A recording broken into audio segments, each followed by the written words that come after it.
Okay, so this is part 4 of how we're able to develop youth into young leaders.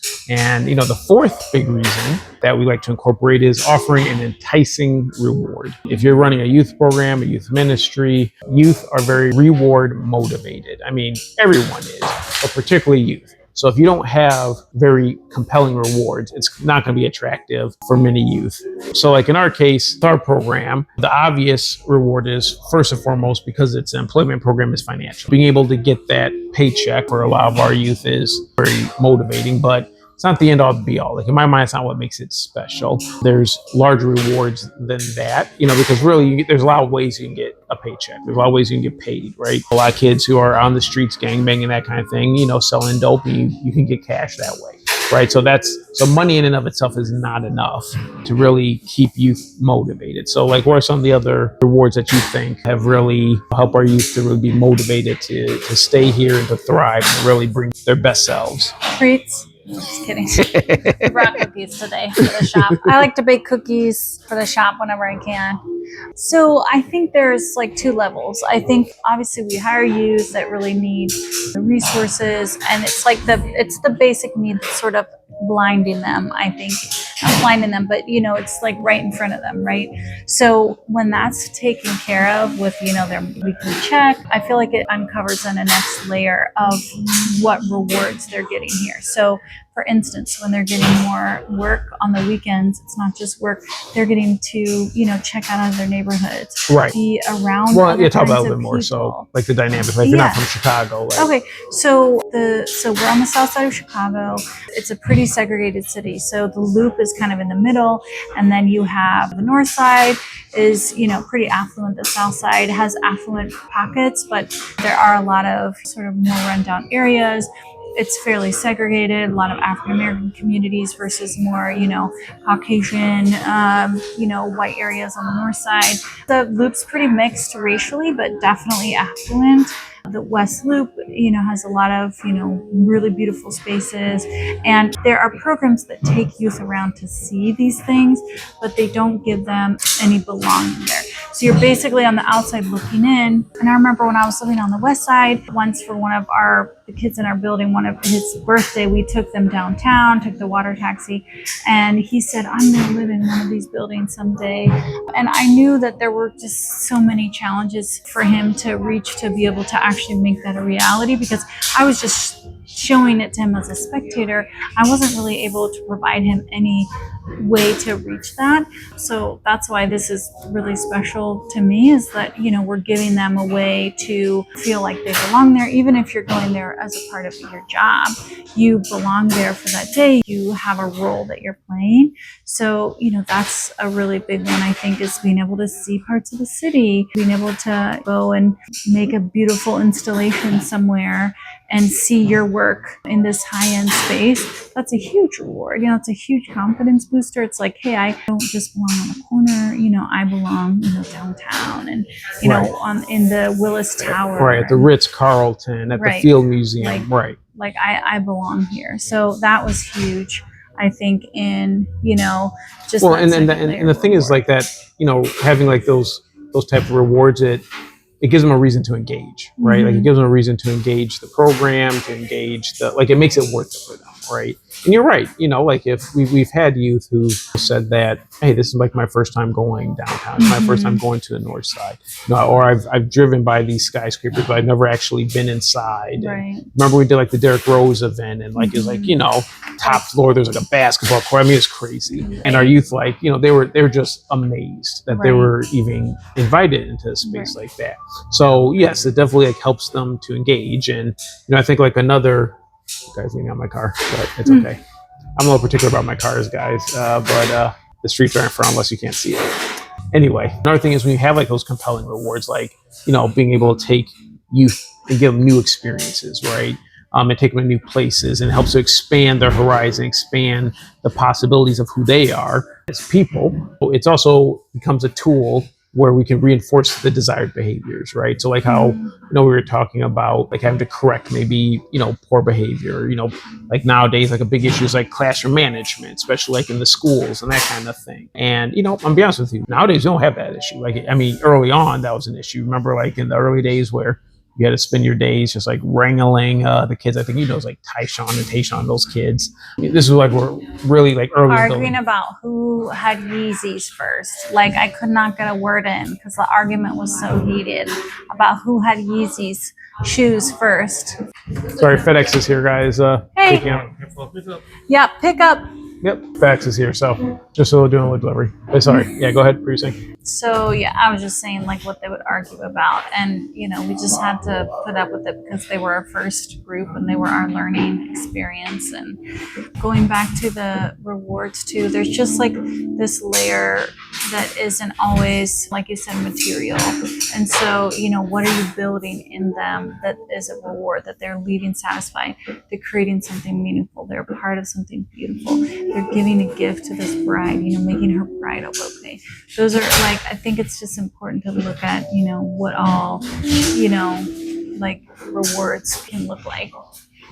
And I think too, like on that point, it goes to show that, not all reward, like you said, not all rewards are material, right? Like, some of the times the reward is influence, like youth being able to get promoted and, having more influence in the program, more influence with their peers as they grow as leaders.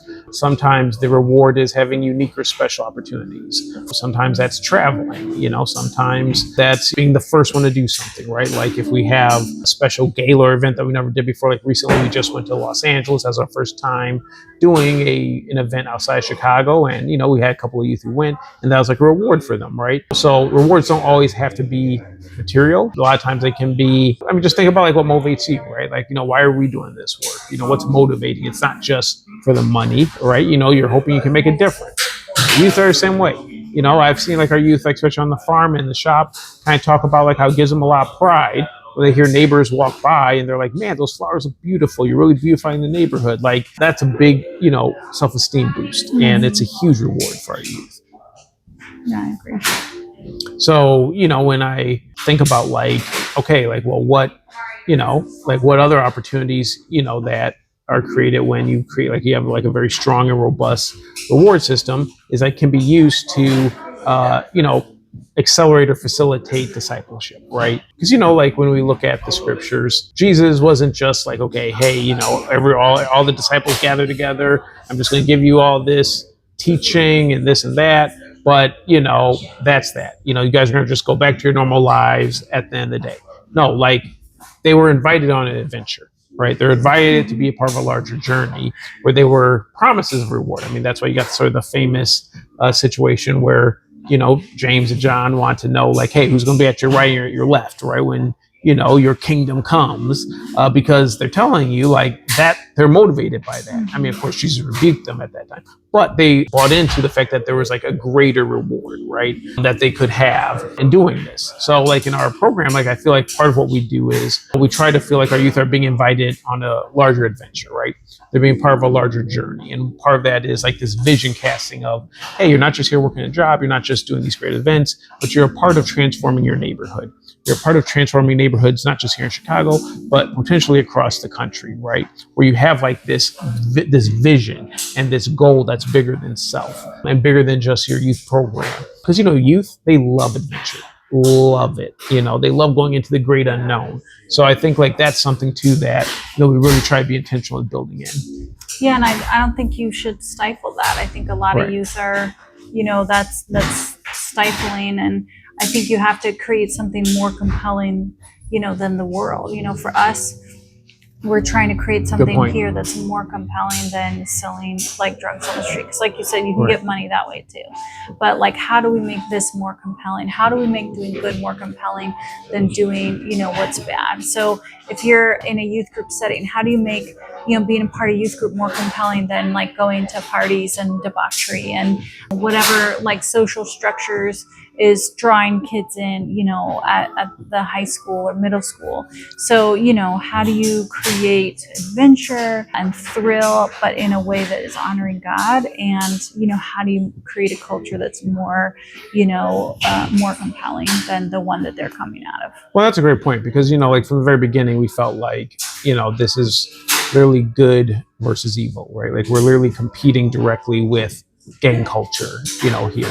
And, it really motivated us to try to figure out and strive for a way where we could basically create something that was better than what the world is offering. And that's, that's a big challenge. To be honest with you, that's a big challenge, for a lot of youth pastors and youth ministers, to like have a mindset of, okay, it's not good enough. What you're doing is not good enough. You got to keep pushing each year. Like what you see today, it's a culmination of years of, frankly, you and I not being satisfied with the status quo, not being satisfied with, oh, well, that's good enough. Even today, we're not happy with this. We look out there, I still see kids who need opportunities, still need kids who need to be brought into this space. So we're still trying to push, because it's never good enough. And at some point, you get to a point where you are exceeding the value than what the world can offer. And that's when everyone is knocking down your door, right? Like, we have over 250 kids on our waiting list. Like, there's tons of kids who want to be. We just opened up a whole nother, our second flower shop on the west side of Chicago. And we have, 8-10 youth there already. We got several youth on the waiting list there. And that just opened up this year. So, no, I agree. I agree that, it's very important that, especially from a Christian perspective, you understand that you do have your adversary, the devil, out there. And, really the world's works that you're really actively competing against every day. And, depending on your context, it may not feel or seem as real, but it's real, right? And when you do hit that breaking point where you are offering significantly more value than the works of the world, then you build momentum. That's when the fun happens. That's when the magic happens, right? Because now you got this collective momentum towards that larger goal, towards that larger vision, and your youth really begin to grow with you. Like we've had youth be with us for 4 years, right? 3, 4, 5 years kind of situations. Youth who've been with us for 4 years, they go back to college, and then during the summer they want to come back here, right? They just want to be a part of this story. So yes, I definitely think that's a huge part of this. Yeah. So all right, that really wraps up our how we develop youth here at Southside Blooms, and the work that we do here, and hopefully you take some insights from this, and definitely let us know what you think in the comments.